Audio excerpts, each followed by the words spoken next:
Today's review is unique in that our presenter will be reviewing two historical titles for children, Opal's Greenwood Oasis and Unspeakable, the Tulsa Race Massacre. Our presenter today is Zahyia Rolle, a musician, lyricist, producer, and creative visionary who has dedicated her life to existing in spaces that elevate and change the limited narratives, images, and awareness of what it means to exist as a Black American woman. Please join me in welcoming Zahyia Rolle to the podium.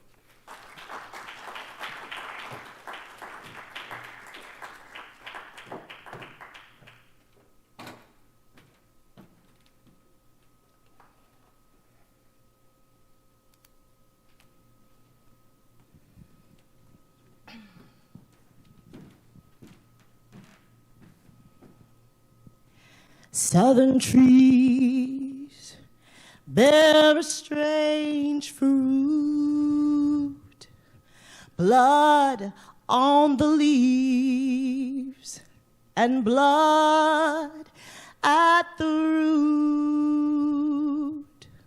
black bodies swinging in the southern breeze, strange fruit hanging from the poplar tree. You guys may know that song.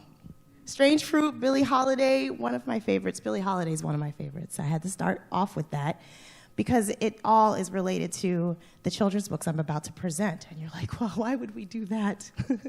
Well, the reason is because of the anger surrounding a lot of the incidents that have taken place in our country over the years. That anger is such an interesting thing. And when I was looking into what I found about anger and how it really relates to the importance of presenting these things to our children and helping them understand what's going on, I found some interesting facts. The use of the word over the last few years, really decades, has increased significantly. This is a little image that you can find on Google. It's a fun thing to do if you ever want to Google a word and see how much it's being used in literature and books. You can do that by just scrolling down just a little bit, and then it gives you this really cool graph. And not only that, but when you click on the graph, it will show you the excerpts of the different books and the context that the word is being used in. So fun thing to do when you get home. Check out any of the words. This sharp increase that you're seeing on this graph occurs around 1977 is when this data really kicks in. And of course, I think a lot of this is because we're realizing from a mental health perspective how important it is to acknowledge the anger. And of course, current events are just really amplifying that for us. So this is all important. I promise I'm going to get to the books. But as we look at these things, and we were wondering, why are humans so mad? But much like an avalanche, anger can quickly speed up, accumulate until it's just out of control. And how did we get to this point? How did we get to the point where we're just no longer able to hear anything and are so just desperate to address the anger that we have? And surrounding race particularly, this is a very important subject. A lot of it has to do with perspectives. I don't know how many people have seen this meme. Anyone seen this meme online? This is one of my favorite memes in the world. And I'm not really a memer, but this is one of my favorites. Obviously, two people arguing. It's obviously a 6. I mean, I'm standing right here. I can see it's a 6. I don't know why anyone would think it's a 9, because from where I'm standing, it's a 6. Can't you see? No. I don't understand how we have become so stupid where we can't recognize a 9. This is ridiculous. Can't you see point A, point B, point C? I am clearly looking at a 9. Clearly. We must obviously consult with the wise owl. The wise old owl will clearly see that this is a 9. Wise owl, what do you say? Is it a 6 or a 9? Wise owl, who's standing in the center, I see a G. This is perspective. This is the thing that no matter where you are, no matter who you are, you see the world through your lens. How on earth are we able to really understand or empathize with anyone who sees things from a different perspective? The point is not for us to say who's right or wrong. The point is to expose us to as many perspectives as possible. And obviously, that is something that is really key when we're thinking about empathy and when we're thinking about really what it means to walk in someone else's shoes. I can never walk in someone else's shoes because my entire life has been through my own shoes. So when I try to walk in your shoes, I will still have the lens of mine. So, which is why art is so amazing. Art through stories, art through visual works, everything. These all are things that help us with our empathy. I find it fascinating also. Empathy, what? It's like amazing to me. I don't know how to use the laser. Wait, oh, here we go. Ooh. Empathy was not discussed at all prior to, I think it's 1944. I did write it down because there's like a little scrolly thing online that helps you understand what these other numbers are that don't exist on the graph. So around 1944 is when people start thinking, well, maybe, what does it mean to walk in someone else's shoes? How can we be empathetic? And then drastic increase. Again, mental health, acknowledging the fact that we do need to be considerate towards how someone else is existing in our culture that we have assumed for so long was completely fine based on a majority narrative. So perspectives. And I do believe that through that art and the history through stories is where that magic of empathy really happens. And this is what I really love about presenting these historical events that occurred in our United States through these children's books. Now, a lot of people might think, this is a violent act. How on earth can we possibly share these to children? And these are excellent tools that really help us do that. Understanding what happened in the Tulsa Massacre is definitely an important factor in understanding how we've come to exist in this avalanche of anger. So I don't know how many people are familiar with what happened in Tulsa. All right, awesome. So there are some details that I even learned when I was doing a little research and seeing what triggered this whole thing. I always knew about what happened in general, but I didn't know specifically the story.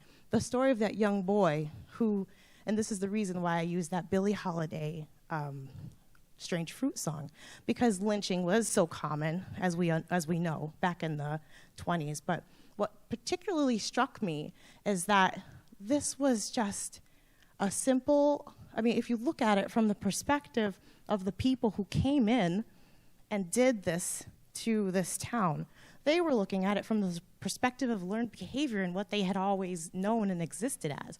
We obviously don't exist like that anymore in the same way, but that rage, and again, the anger, and which is always a precursor to rage, that rage that they had of how on earth can we protect ourselves from these people who are obviously going to rise up.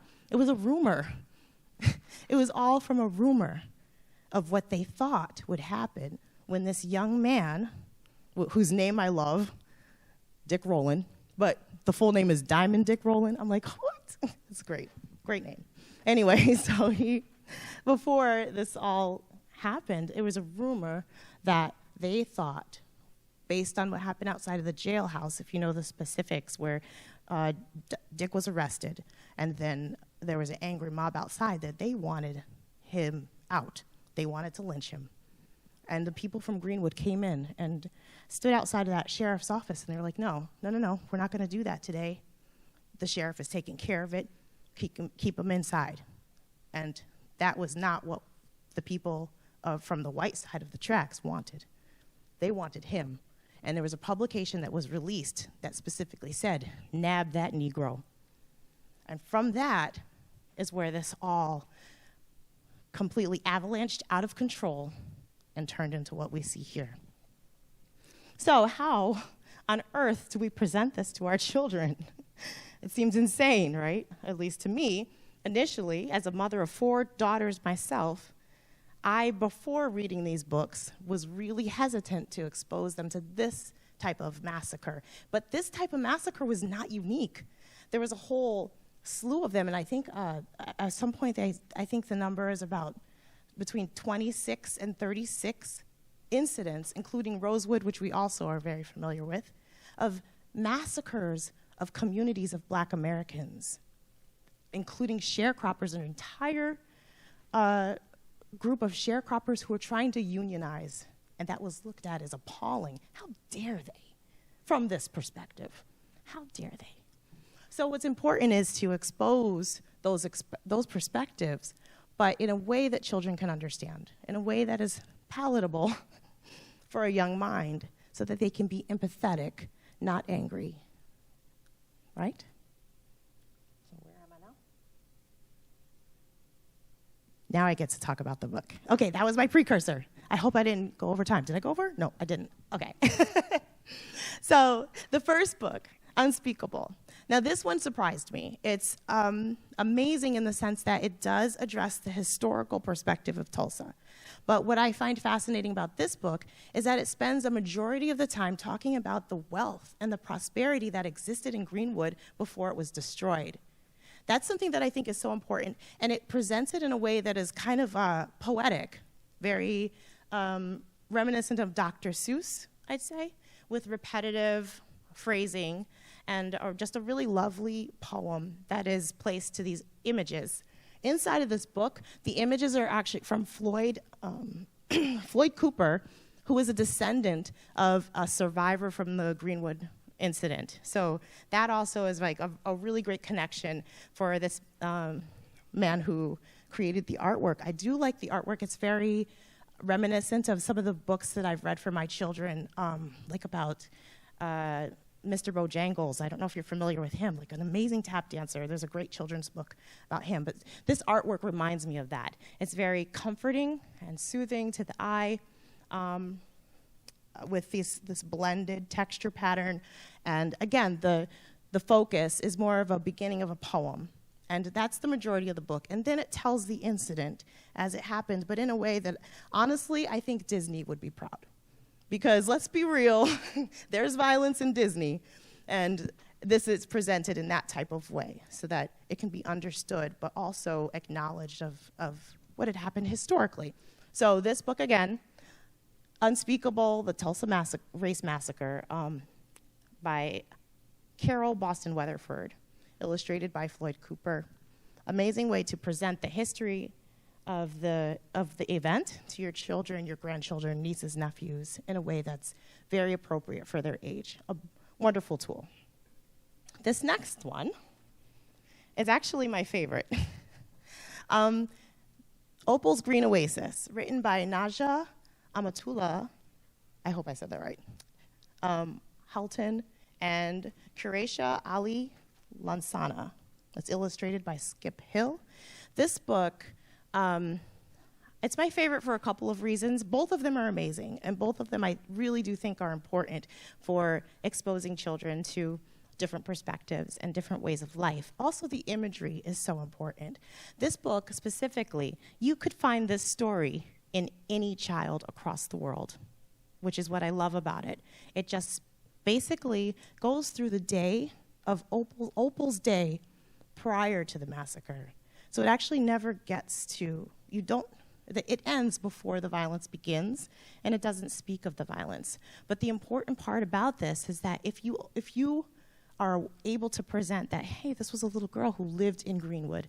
So in collaboration with the first book, I think this is another amazing tool. It could even be presented first, and then maybe the history second. But the connection that a child would be able to have with just a girl who existed as she went through her community, rode her bike to the store to help get some sauce for her mother who was baking for the Memorial Day picnic that was happening in Greenwood on that horrible day. This is what it focuses on. And the artwork is really represented in a way that's more towards an Afrofuturistic energy, which is something that I love. And one of the things about Afrofuturistic art is that it combines real life images with drawings or illustrations, things of that sort, usually also computer graphics. This one doesn't have computer graphics, but it does have that hand drawing, which I relate to more of an earth kind of vibe and earth kind of energy, combined with that modern photograph image. So that's a great aspect about the artwork in this book and what Skip Hill has done with the collaboration of those two elements there. So Opals Greenwood Oasis, also just very amazing. Now, again, like I had said, you know, a lot of people do want to protect themselves, their children from violence, and I get it. But again, these are just tools. I would really look at these as tools for your grandchildren, your nieces, nephews, of how to present these.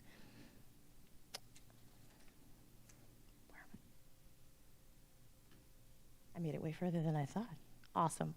So, if we continue to, in conclusion, if we continue to bury these stories, then we will be incapable of understanding those different perspectives in history. If we continue to operate in a paralyzed state of ignorance and fear, which I believe are the precursors to that avalanche of anger that I spoke of earlier, then we will not be able to address all of the injustices that we still exist in today. To start with our children and to really get them into that mindset of different perspectives is so important when it comes to the point where they will not think that if they are in a disagreement with somebody, the most important thing is to prove their point. No, it is not. The most important thing is to understand someone else's perspective and then start from there to see where we can build something better. I believe that American society has been operating, if it was a human body, if America was a human body, we have been paralyzing ourselves by suppressing the legs of our existence. Legs representing the black and brown people of our country. If we knew, if that body knew that it was just a disease and a simple medicine and therapy would be able to cure us so that we can walk, run, and swim in ways that we never knew possible, then we wouldn't want to continue to suppress those legs. We would want to empower them and be like, hey, let's get moving, let's do this together, because we are a full unit. That's what unity looks like to me. That's why I believe the importance of education of our children to understanding the history. And I might be speaking to the choir here, but hopefully I opened up your eyes to 2 new tools that you can use with your family members. And that concludes my presentation. Do you guys have any questions?